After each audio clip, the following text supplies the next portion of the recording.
is up, Canes fans? It is the Beast. Welcome back to the channel, The Beast On. Do me a favor, please. Subscribe to the channel. Hit the little bell so that when I make new videos, you are notified. And if you could, hit the thumbs up so that it tells Google, hey, this is decent content. I mean, not great content, but decent content. We want other people to see it. Also, follow me on the socials at Miami Radio Beast. I would be very appreciative. I'm wearing my Sunday morning comfy. Actually, I wear my comfy 7 billion hours a day, 27 days a week, 4 billion weeks a year, because I love my comfies. I have like 7 of them. So the Miami Hurricanes defeat the, Central Connecticut State University Blue Devils 69-0. Nice. Can't help myself. Once a 7th grader, always a 7th grader. Couple of takeaways. One, just on the field, was happy that both Garcia and Tyler Van Dyke got playing time. A little bit worried about De'Aaron King's shoulder injury. I'm guessing he's probably not going to play Thursday. I don't know that. I really don't. I'm just kind of reading into Manny's comments after the game. Maybe he will. Maybe he won't. But I like the way the two quarterbacks played. That was good. And I don't mind the rotation right now. I mean, I don't want a permanent rotation. I don't want a Ja'Cory Harris, Robert Marv situation. But right now, as they're filling in for King, I'm fine with rotating it. Both guys showed that they can throw the football. They can make good decisions. It seemed to work fine. You got some. I really like the fact that all the young guys, like everyone played. Everyone gets in. It's like youth soccer. Everyone plays. So that was good. They needed the experience. I like the. We got some. I'm looking at the stats here. Obviously, Cam Harris with 100 yards, 2 touchdowns. That was good. Thaddeus Franklin with 88 yards. I really like this kid Cody Brown. He's just looks like a solid back and runs downhill. So that was good. And then from a receiving standpoint, it was really good to see Mike Harley involved early, Restrepo, and then you had the as they call themselves, the three amigos of Brashard Smith and George and Brinson. And Brinson with that ridiculous catch in the end zone. So the three amigos looked good. And defense obviously pitched a shutout, and a lot of guys played. I was a little perturbed because I think I saw Zach McLeod playing in the second half, and I was like, why? But that's neither here nor there. Here's the bigger takeaways, because everyone played great. It was awesome. It was 69-0. Nice. I'm not going to stop.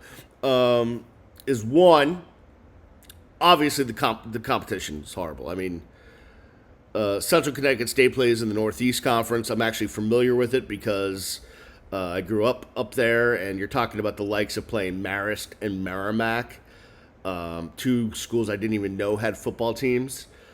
So the competition is just, I mean, I don't want to take away from Central Connecticut State, but just whatever demeaning thing I was about to say, comparing them to Miami's scout team or to like St. Thomas Aquinas High School probably is not nice. I would just say this: Miami paid $650,000 to have Central Connecticut State come down and get walloped. Plus, they have to play, Miami has to pay for all the logistics, the room and board, all that stuff. That's probably another $100,000. So Miami pays $750,000 to just completely bamboozle Central Connecticut State. And I'm just wondering if that money could be used better elsewhere. Just a thought. Also,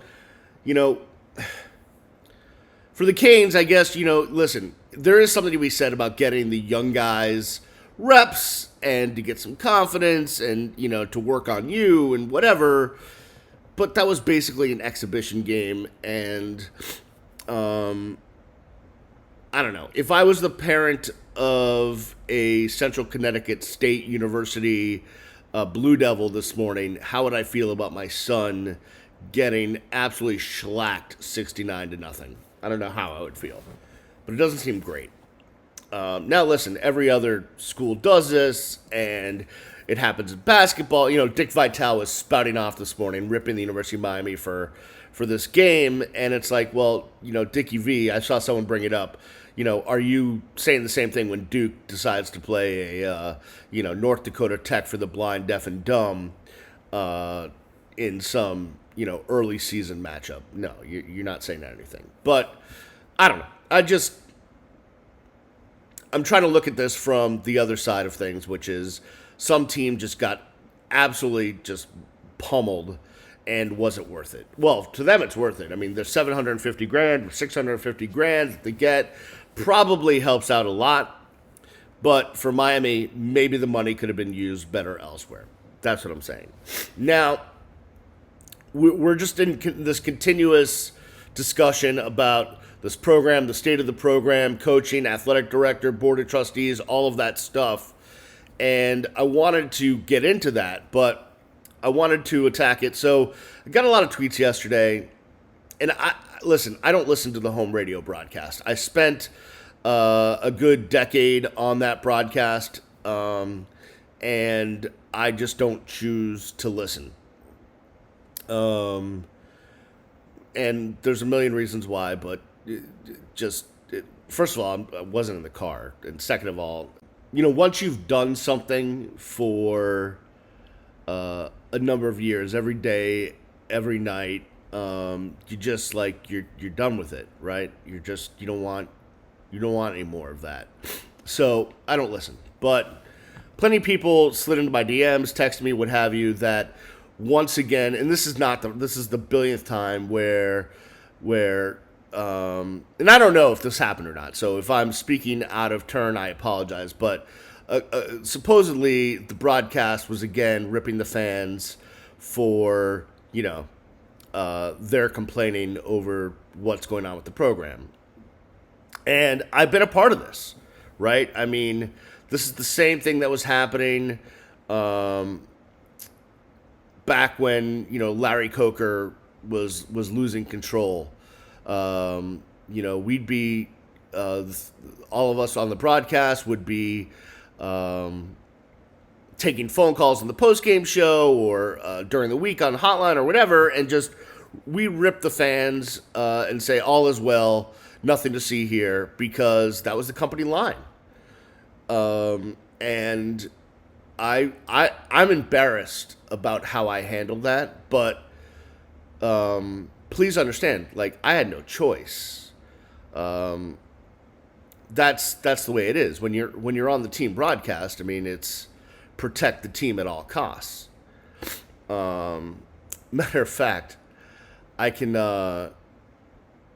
tell you, I got yelled at. I got brought into the office and just verbally accosted by the play-by-play guy, the color guy, and the guy that's now on the sidelines, because I did a radio segment where I talked about how the team was kind of doing less media and protecting players, protecting coaches, and really limiting media access. And I was really against that, and I got called to the carpet, man, for that. And I mean, okay, but here's how the radio broadcast works, because a lot of people have a misconception. The broadcast, now this may have changed, but I don't think it has. The broadcasters for the actual radio broadcast get paid by the radio station, the rights holder. But the decision on who broadcasts the games, on who is on the broadcast, is a partnership between the University of Miami and the flagship station. So, with the University of Miami holding a lot of power there. So, whereas the paycheck may not come directly from the University of Miami, for all intents and purposes, when you're on the radio broadcast, you're working for the University of Miami, even though that's not where the paycheck's coming from. The pressure is to live up to whatever rules are set forth by the athletic department.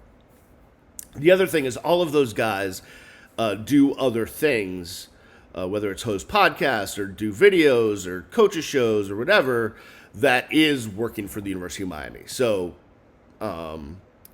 they do, in some aspect, get paid by the University of Miami for maybe not the actual play-by-play call, but for other things. And the bottom line is this. When you're on the radio broadcast, you know that you must protect the school at all costs. And I get that. But all of those guys have been around for multiple decades. And I would say this. That you should feel, all of those guys should feel comfortable enough and confident enough in their jobs to be able to tell the truth. The play-by-play guy certainly doesn't. He's scared of his own shadow. The color guy is tied at the waist with coaching staff and everybody that works at the athletic department, for better or for worse. I mean, it's not a bad thing. And is also a huge donor. And the other guy, I'm not even going to address because, why waste the words? But, so I got plenty of people telling me that those guys were again, ripping the fans. And I would say that, and I'll use this example. If Don Bailey Jr., who is the color guy on the broadcast, whose main line of work is Don Bailey carpets, and it's been a staple in this community for decades and decades, going back to his dad. If he had customers that were not happy with his carpet product, with his flooring product, would he rip the customers publicly? I'm guessing not, because that's not what you do. You don't rip the customers. Whether they're right or wrong, as a business owner, as someone that runs a business, you don't rip your clientele. That's not the way you do things. So I'm just thinking that if you applied that to the radio broadcast, probably not a good idea to rip the fans. They're the ones that buy the tickets. They're the ones that buy the merchandise. They're the ones that travel and support and do everything, that donate. I just don't think it's a good idea to rip the fans. That doesn't make a lot of sense. But again, when you're on that broadcast, it's protect the athletic department at all costs. It is blow smoke at all costs, and I'm as guilty. I was there. I did it. Just blow smoke, until no more smoke can be blown. But I just think it's the wrong approach to be ripping the fans. Because now there's been one instance, really, where the fans may have been wrong. And that is when they got on Butch Davis, when Butch Davis was going 5-6 in 1997. And he ended up turning around and building a great program. But I would say this. Butch Davis could recruit the crap out of the players, but not a good game day coach. I mean, how many times did we watch Butch send a team out there, timeout is called, and then all of a sudden there's 12 men on the field, or delay a game after a timeout, just like Butch could not get crap straight on game day. And so from that standpoint, the fans were warranted. But every other time, with Larry, with Randy, with Al Golden, the fans were right. right? Like, the radio broadcast is ripping the fans and saying, you're wrong, you don't know what you're saying. We know, we're in the meetings, we're at the practices, we see everything, right? This is the line. We're there. We can tell you. We know more than you. But in almost all of the circumstances, the fans end up being right. We're not dumb. We can see it. And in this case, and I think it was pointed out yesterday on the ESPN broadcast by Kirk Herbstreit and by Chris Felica, the Bear, who is a UM alum, that there is something wrong with the University of Miami athletic department, and it's systemic. It's not just football. It's baseball. It's basketball. They change a soccer coach every 3 years. There's something wrong there. And it was brought out on national TV on several different places, and you can't shy away from that. You can't, and you can't start lashing out at the fans. If you can't address it because that's the nature of the job, fine, leave it alone. But don't make snarky comments and lash out at the fans. We're not always wrong, right? And more often than not, we've been right. So, just keep that in mind. All right, well, Thursday night's game against Virginia is the most important game of the year. You win that one, you're still alive in the Coastal, and, maybe things start going in the right direction. You lose that one, and the bottom is going to drop out. And it is going to drop out hard. So, Thursday night's game, extremely important. We'll see if D.R. King is healthy. I doubt it. So it'll be two, relatively newcomers in an ACC clash. Thursday night game at The Rock, and I will see you there. I will be in the press box for that one. All right. Thank you for watching, everybody. Thank you for subscribing. Please do. Thank you for hitting the likes up or the thumbs up button to like the video. Hit the bell. Hit me at Miami Radio Beast. I'll see you when I see you. Peace.